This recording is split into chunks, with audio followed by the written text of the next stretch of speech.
Não quero ficar dependente. Antidepressivo vai me deixar um zumbi. É tarja preta. Prefiro aguentar a dor do que ficar cheio de remédio dopado. Meu médico quer me encher de medicamentos.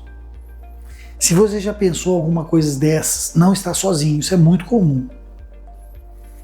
Esses medos são absolutamente normais e alguns são legítimos. Outros são mitos que impedem pessoas de receber o tratamento que precisam. E hoje eu vou separar um do outro. Fica até o final, porque esse vídeo vai mudar a forma que você conversa com seu médico sobre medicações. Sou o Dr. Carlos Gropen, médico fisiatra, especialista em dor, e esse é o 8º vídeo da série Mitos e Realidade da Fibromialgia. Ao longo dessa série, desmontamos 8 mitos e hoje fechamos com o que talvez seja o mais delicado deles: os remédios. O que fazem, o que não fazem, os riscos reais e os riscos imaginados. E o que você tem direito de exigir. Ao final desse vídeo, você vai entender 4 coisas. Por que o medo do remédio é tão comum em fibromialgicos e de onde ele vem? O que as principais classes de medicamentos fazem no sistema nervoso? Quais medos são legítimos e quais são mitos que prejudicam o tratamento? E o que você tem direito de exigir do médico antes de tomar qualquer coisa? Vamos começar pelo medo. Por que tantas pessoas têm medo de remédio para fibromialgia? O medo de medicação na fibromialgia não surge do nada, tem motivos. Ele tem origens específicas. E entender essas origens ajuda a separar o medo racional do irracional. Primeira origem: experiências ruins anteriores. Muitas pessoas com fibromialgia passaram anos tomando medicamentos inadequados para o seu caso. Anti-inflamatórios que não funcionam para fibromialgia, analgésicos comuns que aliviam um pouco e causam efeitos colaterais em algumas pessoas, e às vezes opioides que, como vimos na série 1, podem piorar a sensibilização central a longo prazo. Cada medicação que não funcionou e que trouxe efeitos colaterais construiu uma desconfiança que é legítima.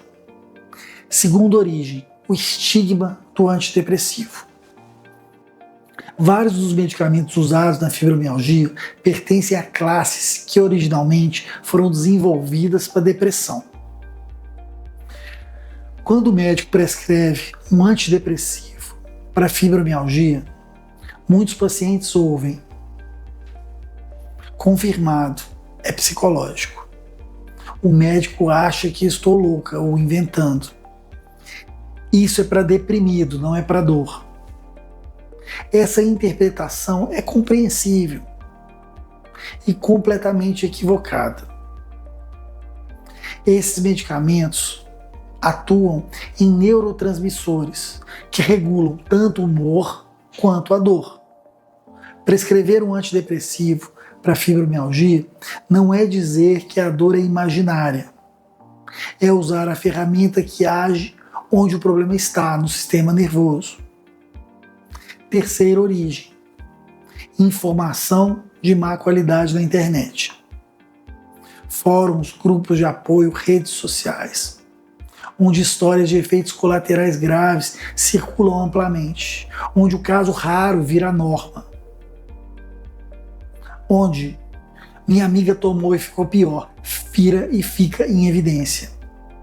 Experiências negativas são mais compartilhadas que positivas, é da natureza humana. O resultado é uma percepção de risco muito maior do que os dados clínicos justificam. Quarta origem: médicos que não explicam adequadamente. Um médico que entrega receita sem explicar o mecanismo, os efeitos esperados, o tempo de resposta, os efeitos colaterais possíveis.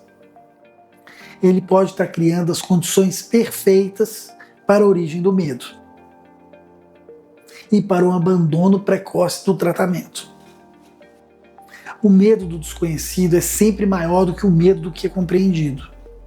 Por isso, esse vídeo existe. Vamos falar sobre as principais classes de medicamentos usados no tratamento da fibromialgia.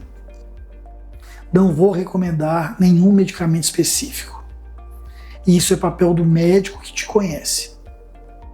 Mas vou explicar o mecanismo de cada classe, para que você possa entender o que está tomando ou o que foi proposto. Primeira classe, antidepressivos duais, inibidores da recaptação de serotonina e noradrenalina. Os exemplos mais conhecidos nessa classe são a duloxetina e a venlafaxina. O que eles fazem? Aumentam a disponibilidade de dois neurotransmissores no sistema nervoso central, a serotonina e a noradrenalina. Esses dois neurotransmissores têm um papel direto nos mecanismos descendentes de inibição da dor. Em termos mais simples, eles fortalecem o sistema natural de freio da dor, o sistema que o cérebro usa para dizer: esse sinal não precisa chegar tão forte. Na fibromialgia, esse sistema de freio está enfraquecido. Esses medicamentos ajudam a restaurá-lo. Eles também melhoram o humor e o sono, dois fatores que influenciam diretamente a dor. Não são prescritos porque você está deprimida. São prescritos porque atuam onde a fibromialgia dói. Segunda classe, anticonvulsivantes. Pregabalina e gabapentina são os mais usados. O que eles fazem? Reduzem a hiperatividade dos neurônios. Eles atuam em canais de cálcio nos neurônios que estão excessivamente ativos na sensibilização central. Em termos simples, diminuem o barulho elétrico no sistema nervoso. Reduzem o volume do alarme. São particularmente úteis quando há muita dor em queimação ou em formigamento e hipersensibilidade ao toque. Os efeitos colaterais mais comuns são sonolência e tontura, mas especialmente nas primeiras semanas, que tendem a reduzir com o tempo. Terceira classe, antidepressivos tricíclicos em baixa dose. A amitriptilina é o exemplo mais clássico, já é usado desde os anos 70. Em doses usadas para depressão, que são altas, causa muitos efeitos colaterais. Mas em doses baixas, usadas para fibromialgia, tem efeito analgésico e melhora significativa do sono. É frequentemente prescrita em dose única à noite, para melhorar as fases mais profundas do sono e reduzir a rigidez matinal. É uma das ferramentas mais antigas e mais estudadas para fibromialgia, que tem um custo bem baixo e a ampla disponibilidade. Quarta classe, os relaxantes musculares. Ciclobenzaprina é o mais usado no Brasil para fibromialgia. Tem estrutura química semelhante aos tricíclicos e age de forma semelhante em doses baixas, melhorando o sono e reduzindo a tensão muscular. Não age na causa da fibromialgia, mas pode melhorar a qualidade de vida, enquanto outras estratégias fazem efeito. O que esses medicamentos não fazem? Nenhum deles cura a fibromialgia. Nenhum resolve o problema sozinho. Nenhum substitui o exercício, a psicoterapia, o manejo do sono. Eles são ferramentas que reduzem a intensidade dos sintomas, enquanto o tratamento interdisciplinar faz um trabalho mais profundo. Se essa série está mudando a forma com que você entende a fibromialgia, deixa o like agora, isso me ajuda a continuar produzindo conteúdo com essa profundidade. Agora os mitos. Mito 1. Antidepressivos causam dependência. Esse é o medo mais comum e merece uma resposta precisa. Antidepressivos, inclusive os usados na fibromialgia, não causam dependência no sentido farmacológico do termo. Dependência farmacológica significa que o corpo desenvolve tolerância. Precisa de doses crescentes para o mesmo efeito. E apresenta síndrome de abstinência grave ao parar. Isso não acontece com antidepressivos. O que pode acontecer é a síndrome de descontinuação. Se você para abruptamente o antidepressivo depois do uso prolongado, pode sentir sintomas transitórios. Tontura, formigamento, sensação de choque, irritabilidade, mal-estar. Isso não é dependência, é o sistema nervoso se readaptando à ausência da medicação. A solução é simples: nunca parar abruptamente, sempre reduzir a dose gradualmente sob orientação médica. Sempre. Feito isso, a descontinuação é bem tranquila para a grande maioria das pessoas. Mito 2. Pregabalina e gabapentina causam dependência grave. Aqui a resposta é mais matizada.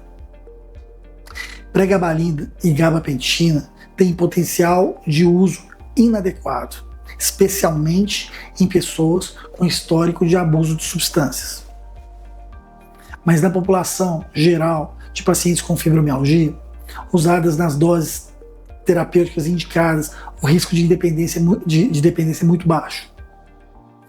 O que existe é a adaptação física, que também requer redução gradual ao interromper. Se você tem histórico de abuso de substâncias, informe ao seu médico. Existem alternativas. Mito 3. Antidepressivo vai me deixar um zumbi. Alguns antidepressivos mais antigos, especialmente os tricíclicos em doses altas, podiam causar muita sedação significativa. Mas os antidepressivos duais modernos, usados nas doses terapêuticas para fibromialgia, raramente causam esse efeito. O mais comum nos primeiros dias é leve náusea ou insônia, que tendem a desaparecer nas primeiras semanas. Se a sedação for um problema real, informe ao seu médico. Dose, horário de tomada, tipo de medicamento, tudo pode ser ajustado. Mito 4. Se não melhorar em 2 semanas, não funciona.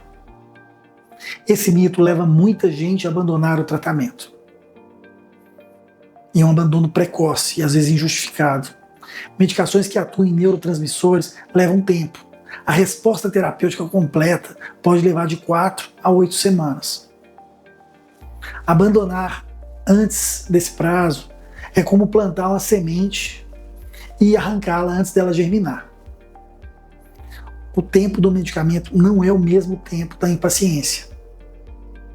É o tempo do sistema nervoso se adaptando. Mito 5. Remédio para fibromialgia para sempre. Não necessariamente. A farmacologia é uma ferramenta de fase. Ela reduz os sintomas, enquanto outras intervenções, exercício, psicoterapia, sono e outras atividades da equipe interdisciplinar constroem uma base sólida para o tratamento. Muitos pacientes conseguem reduzir ou descontinuar a medicação a longo prazo. Sempre, claro, com acompanhamento médico. Sempre gradualmente. E sempre baseado em um quadro como está evoluindo. Antes de tomar qualquer medicação para a fibromialgia, você tem direito a respostas para essas perguntas. E seu médico não as responder espontaneamente, você tem o direito de perguntar. Eis as perguntas. Pergunta 1. O que esse medicamento faz especificamente para a fibromialgia? Não, para que serve esse remédio em geral? Mas o que ele faz no meu caso, com os meus sintomas, nesse momento? Pergunta 2. Quais são os efeitos colaterais mais comuns? E com que frequência acontecem? E o que fazer se acontecerem? Pergunta 3. Quanto tempo para sentir o resultado? Para não abandonar antes do prazo. E para saber quando realmente não está funcionando, que não funciona para todos. Pergunta 4. Como vou saber se está funcionando? Quais indicadores vão mostrar a melhora? E com que frequência vamos reavaliar juntos, ou seja, as consultas de retorno. Pergunta 5. O que acontece se eu quiser parar? Como é feita a redução? Quais sintomas posso esperar? E qual é o prazo mínimo recomendado de uso? Pergunta 6. Esse medicamento faz parte de um plano maior de tratamento? Ou é a única estratégia que está sendo proposta? Porque, como aprendemos ao longo dessas duas séries, medicamento isolado não é tratamento completo de fibromialgia, nem de nenhuma dor crônica. É parte de um plano interdisciplinar de reabilitação da dor. Se o seu médico não consegue responder a essas perguntas, ou não tem tempo para respondê-las por motivos diversos, acredito que seja interessante um médico especialista que tenha essa disponibilidade, que dor crônica precisa de consultas mais longas. Me conta nos comentários, você já deixou de tomar ou de iniciar um remédio para fibromialgia por medo? O que te impediu? Quero entender o que mais te preocupa.